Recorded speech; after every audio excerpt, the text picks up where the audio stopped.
Hello, my name is Cindy Garcia, and this is my Week 4 Ethical Analysis presentation for MPA 580 Legal and Ethical Issues course.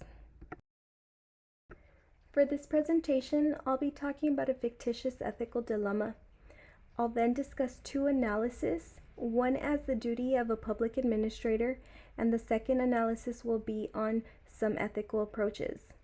Finally, I will be applying the problem-solving model to discuss the best alternative decision. The fictitious ethical dilemma I'll be talking about today is going to be on an unbalanced accounting ledger due to missing money.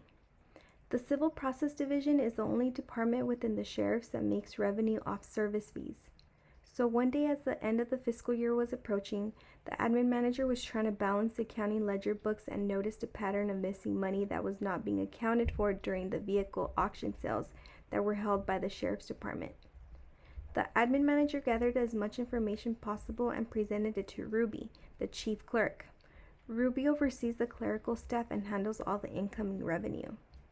She is also a very close friend of 20 years of the admin manager. When confronted about the situation, Ruby immediately said she was not aware of the missing money.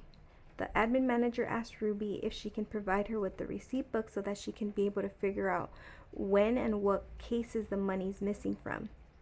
Ruby stated that she had lost the receipt books from that fiscal year. As the days followed, Ruby went on her scheduled vacation and the admin manager took initiative to go through Ruby's desk and search for those missing receipt books. After thoroughly searching through Ruby's desk, the admin manager found the receipt books and was able to figure out where the missing money was not being accounted for. During vehicle sales for a vehicle that was sold at $4,000, Ruby was marking on the receipt books that the vehicle actually sold for $1,000 and pocketed $3,000. She had been doing this for a period of 6 months. When Ruby came back from vacation, the admin manager questioned her again, and Ruby finally confessed that she had been taking money because she had been struggling to pay her bills since the passing of her husband. The admin manager felt horrible because this is her friend of 20 years and had no clue that she had been struggling financially, but also has an obligation to be consistent with her oath of office and professional ethics. As an administrative manager in the organization, the admin manager has very important responsibilities and obligations to adhere by. Section 1018.1 of the Standards of Conduct state that members shall conduct their private and professional lives in such a manner as to avoid bringing discredit upon themselves or the department. Subsections of the Standards of Conduct also state that members shall maintain loyalty to the department, report to their immediate supervisors within 24 hours any incident or allegation of criminal or other misconduct.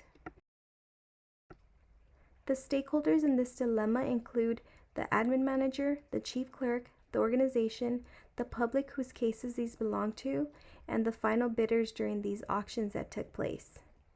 So when analyzing the dilemma from an ethical standpoint, I would suggest using a utilitarian, virtue, or justice approach.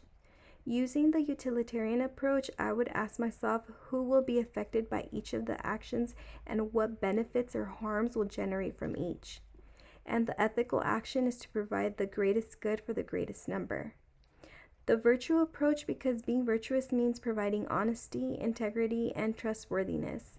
And these are all codes of ethics for the organization. And lastly, the justice approach, because the admin manager is thinking about the fact that not only is this person a dear friend of hers, but she's also the chief to the department.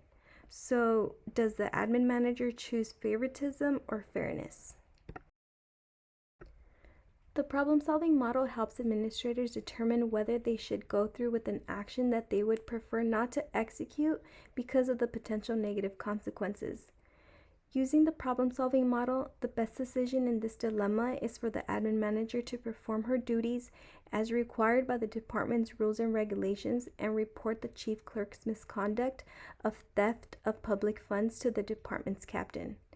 Regardless of the personal history and friendship these two individuals have, because there are many stakeholders that have been affected by this misconduct and the oath to the department that the admin manager took, Reporting this incident is very critical to the organization.